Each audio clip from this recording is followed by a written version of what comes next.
Ladies and gentlemen, welcome to my Bitcoin Elite Challenge guide. In this video I'll be showing you how you can complete the Elite Challenge for the Bitcoin Heist in GTA Online. First up, if you want to know how to get set up for the Elite Challenge and more tips about the Bitcoin Heist itself, then make sure to check out the playlist for the Casino Heist guides that I've already done. That way you'll be prepared for this Elite Challenge and won't have to spend too much time on it in this video. For the entry disguise, we're going to be using the Group Zex outfit, which will automatically give us the entrance, which is going to be the tunnel. The exit we're going to be using the waste disposal for, as well as a low-end buyer, and the access disguise is going to be the news outfit. First up, let me point out the obvious. Of course, in the gameplay it is indeed snowing in Los Santos, but it's not going to affect the route I will be taking.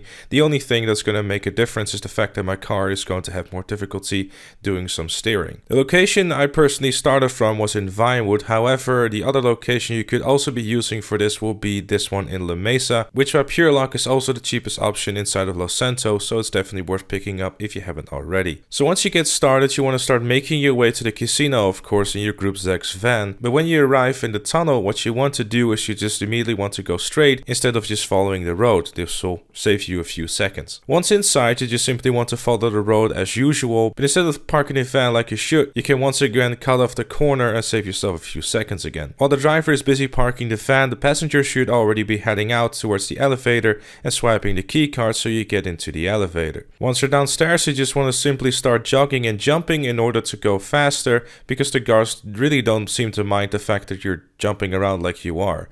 Quickly make your way to the keypads and then swipe your keycards at the same time in order to enter the man trap. Once you're inside the vault, you want to both start grabbing cash and with a maximum of $150,000, because that is the minimum that is required in order to get out of the vault and continue the heist. Once you got your $150,000, make your way back to the keypads and make your way through the manhole again to go back to the main lobby. When you're back in the main lobby, simply head back to the elevator again, and once you're upstairs, it's time to start paying attention to where you're going, because at that point the guards know that something is up. Obviously you want to be careful about that one guard that is typically around that area, so just simply take your pistol out and pistol whip him before he gets a chance to alert the other guards. Chances are that he's not always in front of the elevator, and yes, it is safer to take these stairs up, especially if you go in first person. You will go up the stairs faster, so if you don't want to take any risks, then this is definitely something to consider. Especially during this run we had about 5 minutes to spare, so during this Elite Challenge you don't have to worry too much about time really. Now this guy right here is another example of what you would personally think and how well you're doing on your time, because typically what this guard likes to do is he likes to go to the main hall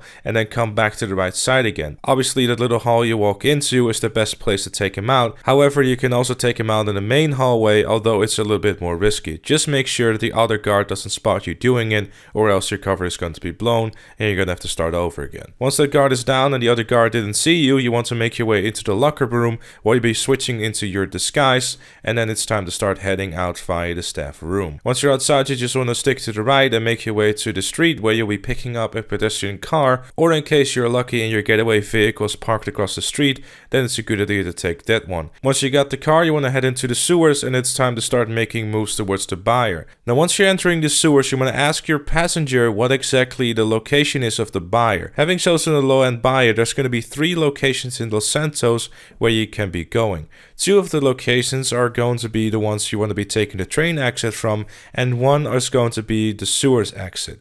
In my case, it was the train exit, but for completion's sake, I'm also going to show you how you should be doing the route if you're exiting through the sewer exit. Now if I knew beforehand that I was going to have about 5 minutes to spare, obviously I would have gone and tried to grab more money, but since I'm trying to make this guide and completely really focus on making you complete the challenge itself, I decided not to. Having said that though, if you do decide to try to take more money and also start hacking stuff, keep in mind that if you fail a hack, your Elite Challenge will be failed. So make sure that if you are someone who wants to do that you are a confident hacker and you won't fail any hacks. But aside from that, that was it for this one. Thank you also very much for watching. Leave a like if you enjoyed or found it useful, subscribe for more, and I'll see you all later.